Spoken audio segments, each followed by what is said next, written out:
একসময় ছিলেন ইসরায়েলের কট্টর সমালোচক। ইসরায়েলকে ধ্বংসেরও আহ্বান জানিয়েছিলেন। বলেছিলেন ইরানকে টিকে থাকতে হলে পারমাণবিক অস্ত্র বানাতে হবে। হলোকাস্ট অস্বীকারের মতো বক্তব্যের জন্য আন্তর্জাতিকভাবে বিতর্কিত হয়েছিলেন সাবেক ইরানি প্রেসিডেন্ট মাহমুদ আহমাদিনেজাদ। অথচ সেই ব্যক্তিকেই নাকি ইরানের ভবিষ্যৎ নেতা হিসেবে গড়ে তুলতে চেয়েছিল ইসরায়েলের গোয়েন্দা সংস্থা মোসাদ। সম্প্রতি দ্য নিউ ইয়র্ক টাইমস প্রকাশিত এক অনুসন্ধানী প্রতিবেদনে এমনই বিস্ময়কর দাবি করা হয়েছে। যুক্তরাষ্ট্র ও ইরানের একাধিক বর্তমান ও সাবেক কর্মকর্তার বরাত দিয়ে প্রতিবেদনে বলা হয়েছে, কয়েক বছর ধরে আহমাদিনেজাদকে নিজেদের পক্ষে আনার চেষ্টা চালায় ইসরায়েল।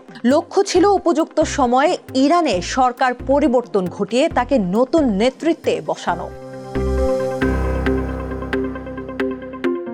প্রতিবেদন অনুযায়ী 2024 সালে হাঙ্গেরির রাজধানী বুদাপেস্টের লুডোভিকা ইউনিভার্সিটিতে জলবায়ু সম্মেলনের আহ্বান পান আহমাদিনেজাদ। তবে বিশ্ববিদ্যালয়ের রেক্টর অধ্যাপক গেরগিলি ডেলি জানান, সম্মেলনটি ছিল মূলত একটি কৌশল।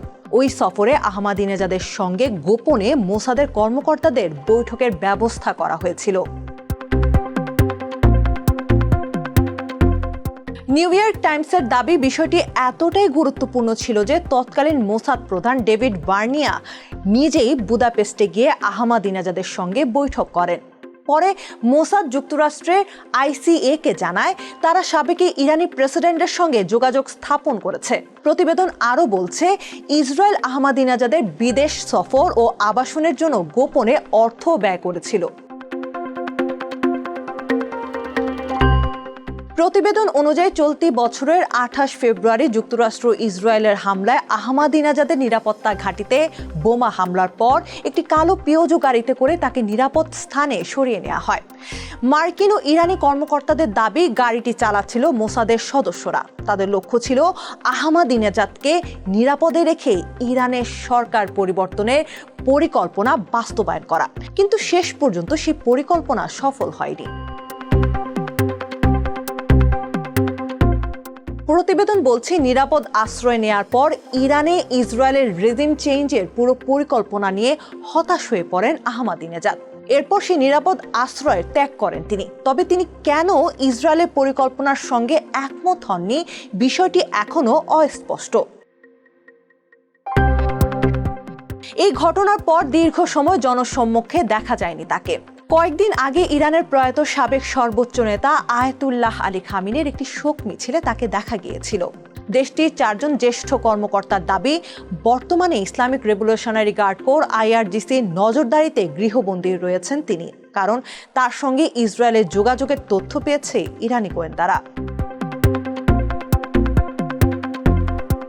2005 থেকে 2013 সাল পর্যন্ত প্রেসিডেন্ট থাকাকালে আহমাদিনেজাদ ছিলেন কট্টরপন্থী রাজনীতির প্রতীক। তবে ক্ষমতা ছাড়ার পর তার অবস্থানে পরিবর্তন আসে। তিনি ইরানি নিরাপত্তা বাহিনীর সমালোচনা শুরু করেন, দুর্নীতির বিরুদ্ধে কথা বলেন, তুলনামূলক নরম ভাষায় বক্তব্য দিতে শুরু করেন এবং আন্তর্জাতিক সফরও বাড়ান।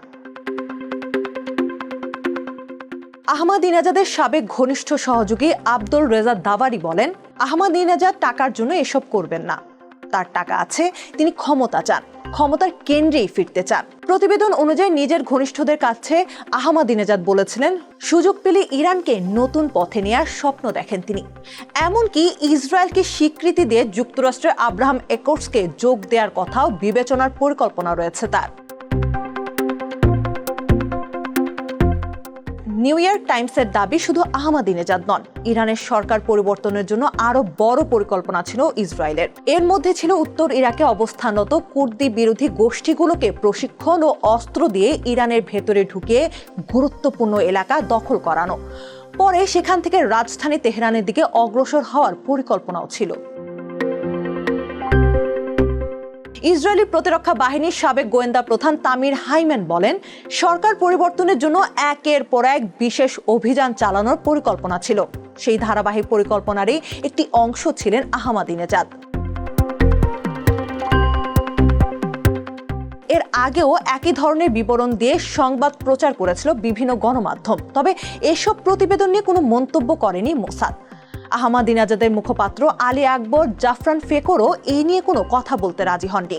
ফলে গোয়েন্দার প্রতিবেদনের সত্যতা পূর্ণাঙ্গভাবে যাচাই করা সম্ভব হয়নি।